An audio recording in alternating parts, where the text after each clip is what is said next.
The stranger who saved 12 lives. On a cold autumn night, the Lakeview Heights building turned into a hellscape. 12 people were about to die, 12 fates sealed by flames. But something extraordinary happened. While everyone ran away from the danger, one man, a stranger, walked directly into it. No equipment, no training, just inexplicable determination. No one knew who he was. No one understood why he would risk his life for strangers. This is the story of the stranger who defied death, saved 12 lives, and vanished without a trace, a mystery that endures to this day. The fire started at 3:17 a.m. in apartment 302, a short circuit in an old heater. Within minutes, flames were consuming the third floor. Toxic smoke rose quickly, turning hallways into deadly traps. The building, constructed in 1997, lacked a proper sprinkler system, a failure that would now cost lives. When the first firefighters arrived, the situation was already critical. Lieutenant Gabriel Martins, a 15-year veteran, assessed the scene with growing horror. Compromised structure, dense smoke on all floors, multiple likely victims. His training told him entering would be suicide. They needed specialized equipment, which was still on the way. That's when the stranger appeared. No one saw where he came from. He was simply there, a regular man, in jeans and a t-shirt, with no protection from the inferno roaring before him. Before anyone could stop him, he ran into the burning building. On the third floor, the Almeida family was living every parent's nightmare. Their 7-year-old son, Lucas, had stopped breathing due to the toxic smoke. Exhausted and disoriented, Roberto and Camila had taken refuge in a small nook, desperately trying to revive the boy. That's when a shadow materialized in the smoke. The stranger knelt, gently but firmly moved the father's hands aside and performed a series of chest compressions with mechanical precision. After 27 seconds, Roberto remembered the number with crystal clarity. Lucas coughed violently and drew a desperate breath. Without saying a word, the stranger picked Lucas up and guided the family down a path that Roberto, a 5-year resident, didn't even know existed. Within minutes, they were safe. "He knew the building better than we did," Camila would later say. But the stranger didn't stop. "There are others," were his only words before vanishing again into the heart of the burning building. Over the next 40 minutes, he would do the impossible. Sofia Mendonça, a 78-year-old widow, lost on the 4th floor. Young couple Rodrigo and Fernanda, unconscious on the staircase. Carlos Ferreira and his cat, trapped under debris on the 7th floor. The Santana family, Pedro, Helena, and little Beatrice, cornered on the rooftop. One by one, the stranger found them and led them to safety. What most puzzled the survivors, he knew their names. He knew details of their lives that no one could have known. "He mentioned the violin piece I was practicing that morning," Beatrice Santana would report. "Paganini, Caprice number 24. How could he know?"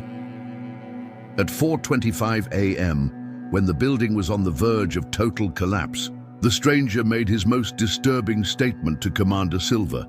"In approximately 7 minutes, the fire will reach the chemical storage in the basement. The resulting explosion will compromise the foundations.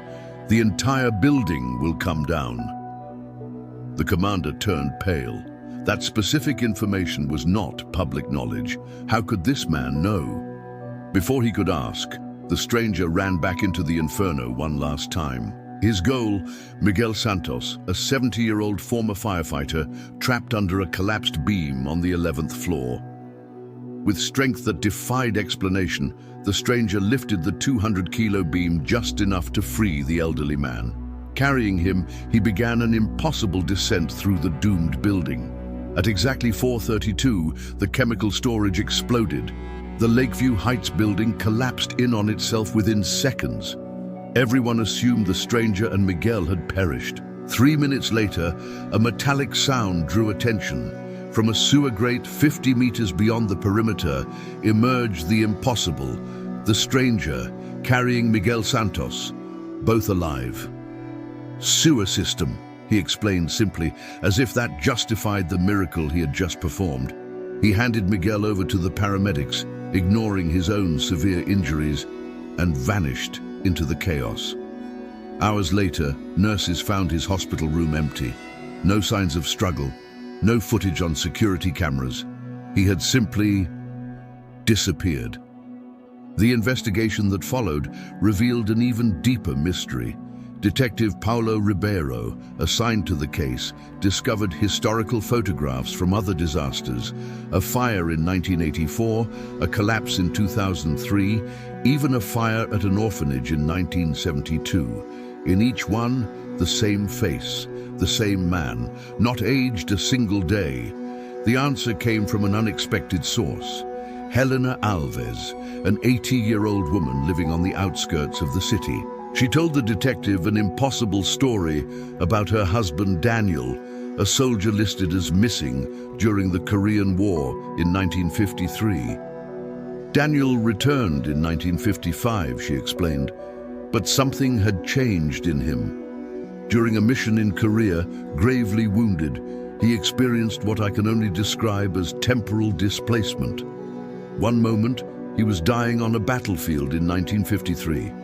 The next, he was watching a fire at an orphanage in 1972. He didn't control the jumps. They just happened, taking him from one disaster to another, always with the chance, or maybe the obligation, to save lives that would otherwise be lost. To the world, Daniel Alves died in 1997. The truth is, he simply didn't return from a jump. Until the night of the Lakeview Heights fire, I hadn't seen him in 28 years. He appeared at my door after the fire, exhausted, injured, but exactly as I remembered him, not a day older. But this time, I noticed something different. Tiny wrinkles around his eyes, a few strands of grey hair. He was starting to age, as if whatever had kept him outside of normal time was losing its effect. The impact of the stranger, of Daniel Alves, on the lives he saved, was profound. Roberto Almeida left his secure career to start an educational program for at-risk children. Camila specialized in pediatric respiratory medicine. Carlos Ferreira finally finished his novel, The Man Out of Time, which became a literary phenomenon. Beatriz Santana, the young violinist, now plays with an intensity critics describe as transcendent. When I play, I think of him, she confesses. It's as if he's listening, somewhere in time. A memorial was erected where the Lakeview Heights building once stood, 12 pillars of light rising from a marble base. The plaque reads simply, "For the 12 lives saved from the flames, and for the stranger who emerged from the smoke to rewrite fate." Some miracles need no explanation, only gratitude. The final fate of Daniel Alves remains unknown. Some of the more observant occasionally spot, in photographs of disasters around the world, a familiar face in the crowd or among the rescuers, a figure that appears briefly and then vanishes, leaving only saved lives in his wake. Perhaps his journey truly ended after Lakeview Heights, or perhaps he continues his solitary mission, a silent guardian in humanity's darkest moments, a man caught between moments in time, dedicating his impossible existence to saving lives marked for death.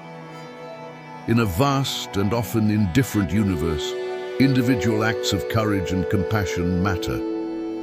One person, willing to run toward danger when everyone else runs away, can change not just the present, but the future. And perhaps in the most extraordinary case of Daniel Alves, even the past.